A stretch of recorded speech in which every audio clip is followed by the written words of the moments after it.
கோபாலா கோபாலா கோகுல நந்தன கோபாலா நந்தகுமாரா நவனித சோரா பிருந்தாவனச்சர கோபாலா கோபாலா கோபாலா கோகுல நந்தன கோபாலா.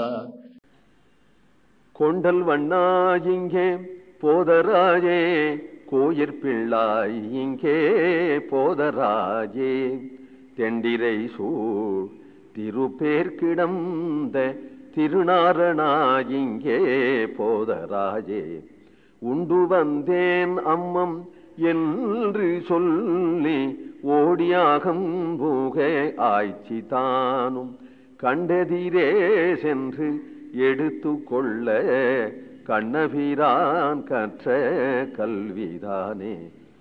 கொண்டல் வண்ணா இங்கே போதராஜே.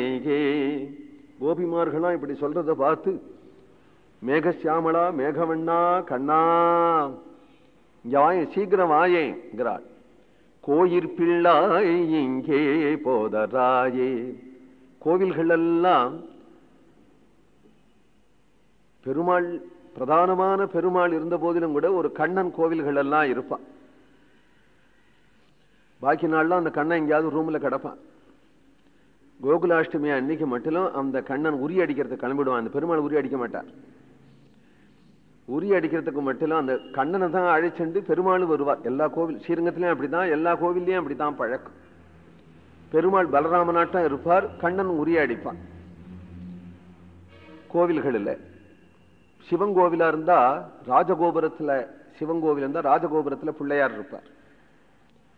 பெருமாள் கோவில் பூரா ராஜகோபுரம் இருக்க, இந்த ராஜகோபுரத்தினுடைய பறையில கண்ணன் தான் உட்கார்ந்துருப்பான். ஏன்னா குழந்தைகள்லாம் வாசல உட்கார்ந்து தானே தெருவை பார்த்துட்டு இருக்கும். போறவா வரவா எல்லாரையும் தெருவை பார்த்துட்டு இருக்கும் வாசல உட்கார்ந்து கொண்டு. அதுபோல சின்ன கண்ணன் ராஜகோபுரத்துல உட்கார்ந்து கொண்டு பார்த்துட்டு இருப்பான் எல்லாரும் போறத. கோவிலுக்கு ஒரு பிள்ளை, கோவில்ல இருக்கக்கூடிய பிள்ளை எல்லாருமே பிள்ளையான தெய்வமாக இருக்கிறதுனால அதை பார்த்தா பெருமாள்னு சொல்ல வருவோம். எங்கேயாவது கண்ணனை பார்த்து பெரியவாச்சான் பிள்ளை முதலிய பெரியவர்கள் வியாக்கியானத்திலேயே எங்கேயாவது ராமபிரானை பத்தி சொல்லும் பொழுது எங்கேயுமே பெருமாள் பெருமாள் தான் சொல்லுவார். ராமனை சொல்லும் பொழுது ராமன் ஏகவச்சனமா சொல்ல மாட்டார்.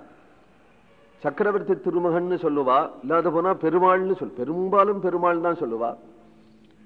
கண்ணனை தப்பி தவறி பெருமாள் சொல்ல மாட்டான். கண்ணனை கண்ணன் அப்படின்னே தான் சொல்லுவா. கண்ணன் அப்படின்னு தான் சொல்லுவா. கண்ணன் அப்படின்னு இருக்கக்கூடியவனை போய் பெருமாள்னு சொல்ல முடியாது, சொல்லக்கூடாதுங்கிறது இல்லை. பெருமாள் தானே. ஆனா அந்த நினைவு வராது. குழந்தைந்தானே நினைவு வரும். நம்ம ஆத்துல வீட்டுக்கு ஒரு பிள்ளை இருக்கிறது மாதிரி கோவில் நம்ம ஆத்தோட ஆமான் தானே இருக்கு. கோவிலை சேர்த்துதானே வீடுகள் எல்லாம். கோவில நம்ம ஆத்துல ஒண்ணுதானே. இந்த ஆத்துல புள்ள அந்த ஆத்துல புள்ளைங்கிறது மாதிரி கோவிலுக்கும் ஒரு புள்ளை இருக்கணும் இல்லையா? அந்த புள்ளதான் கண்ணன். கோயிற்பிள்ளாய் என்று சொல்ற வழக்கு. ஒரு கால் பிள்ளை இல்லாதவாளுக்கும் கோவில் பிள்ளை இருக்கு என்று அந்த பிள்ளைகிட்ட கொள்ளுதான ஒரு பிரியத்தோட இருக்கலாம்னு. இது பொதுவான விஷயம் சொன்னேன். வியாக்கியானம் அப்படி இல்லை. வியாக்கியானம் எப்படி இருக்குன்னா, கோயில்னா பிரசித்தம் ஸ்ரீரங்கம். கோயில் பிள்ளாய் அப்படின்னா நம்பெருமாள்னு அர்த்தம். கோயில் பிள்ளாய் இங்கே போதராஜே.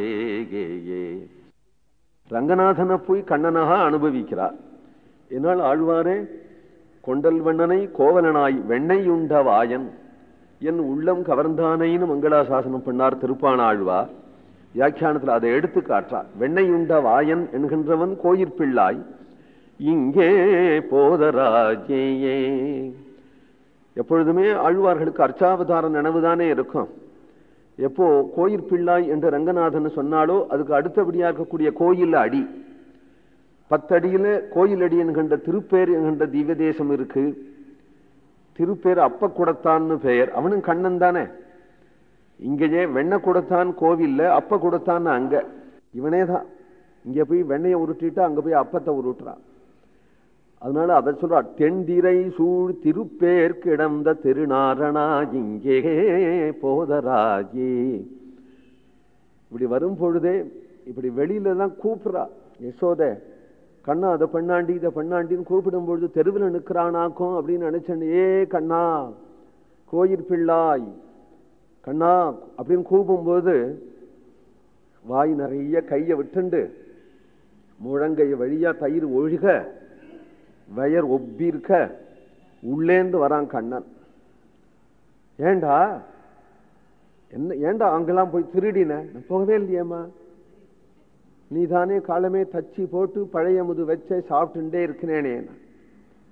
என்ன கோவில் பிள்ளான்னு சொல்லிட்டு பழைய முதுன்னு சொல்றேன். அவ 3 மணிக்கே வெடிச்சுடுவா. வெடியற் காலையில பெருமாளுக்கு பிரசாத நைவேத்தியம் பண்ணணும் அப்படின்னு சொல்லிட்டா பட்டர்கள் அங்க கோவில மடப்பள்ளி கைங்கரியம் பண்றவாள்லாம் 3 மணிக்கே பண்ணி வச்சுடுவா. ராத்திரி அநேகமா பழையதுதான் பெருமாள்லாம் சாப்பிடுவார். அது ரகசியம். இப்ப எடுத்து வெளியிட்டு விட்டேன். அது ரகசியம். அது அன்றைக்கு அப்போ அவ எப்ப அடுப்பு மூட்டின்னு இருக்கிறது, எப்ப பெருமாள் சாப்பிடுறது? உண்டு வந்தேன் அம்மம் என்று சொல்லி ஓடி அகம் புக ஆச்சி தானும். நான் போகவே இல்லை, நான் அம்மன் சாப்பிட்டு இருந்தேன் அப்படின்னு சொல்லிவிட்டு உள்ள ஓடி போயிட்டானா. கண்டெதிரே சென்று எடுத்து கொள்ள எப்படி சமாளிச்சுட்டான் பத்தியலா? இவெல்லாம் அங்க வந்தா இங்க வந்தான்னு சொல்லும் போது நான் உள்ளதானே அம்மன் சாப்பிட்டு இருக்கேன்னு சொல்லி சமாளிச்சுட்டான். கண்ணனுடைய திறமை. கண்ணனை கட்டி கொண்டாள் யசோதே. கோவிந்தநாம சங்கீர்த்தனம்.